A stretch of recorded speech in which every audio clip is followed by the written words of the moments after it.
आज वाटलं नव्हतं की 1 महिन्यानी कॉलेजला गेल्यावर आमच्यासोबत असं काय होऊन जाईल. विचार केला 1 महिन्यानी कॉलेजला जात आहे तर थोड्या लवकर निघू, पण युवराज काय निघू दे. महाशय घरी इस्त्री घेऊन बसलेत कपडे इस्त्री करायला. रस्त्यात जाता जाता मुर्ग्या, नारल्या, बंगल्या, मांजऱ्या येऊ तर मला नांगा नांगा येते.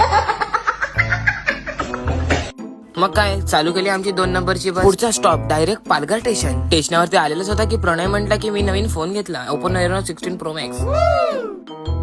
मग काय एवढा टाइम होता तर करायचं काय. गेले बिकानेरी मध्ये ना घेतली कानातली बाली, बघितलं 13 Pro, 16 Pro, 15 Pro. पण या दुकानामध्ये कव्हरचा कलेक्शन 1 नंबर. बाहेर निघताच भेटले आम्हाला प्रियोताई. ताईंना भेटून तर 1 नंबर वाटलं. ताई सोबत एखाद फोटो वगैरे काढला आणि आम्ही निघाले कॉलेजला जायला. तेवढ्यातच प्रणय गोवारीचा फोन आला ना, बोलला की कॉलेजला लेक्चरच नाही. मग काय यो सुगंध झेलत झेलत आम्ही आले पुढे. तेवढ्यात सारा जिने काय त्याला पण बोले चल चल चल चल चल असं बोलून आले आम्ही घरी. घरी येऊन लोकांनी फटाफट केले कपडे चेंज आणि आम्ही पण निघाले आंबे चोरायला. कारण की मम्मी पण घरी होती नाही, तर मी एवढा वेळ केला पण काय असतं. म्हटलं तुम्ही चोरा, पण मी तर चोर मार नाही, मी तर फक्त खाणार. मी तर नुसता फक्त व्हिडिओ काढतच होता की तन्मय डायरेक्ट टोकावर. युवराजने पण फटकन लाकडी शोधली नाही, आंबे जमा केले. माझ्या हिस्साचे 2 आंबे आलेले होते, त्यांच्यातले पण 1-2 आंबे चोरले ना. मी पण निघाला फटकन घरी जायला. आणि जर मित्रांमध्ये तुम्ही फॉलो नसेल केलं तर फॉलो करा. आणि आपल्या बारकी गँग मध्ये मी तुमचा आवडता बारका ब्लॉगर.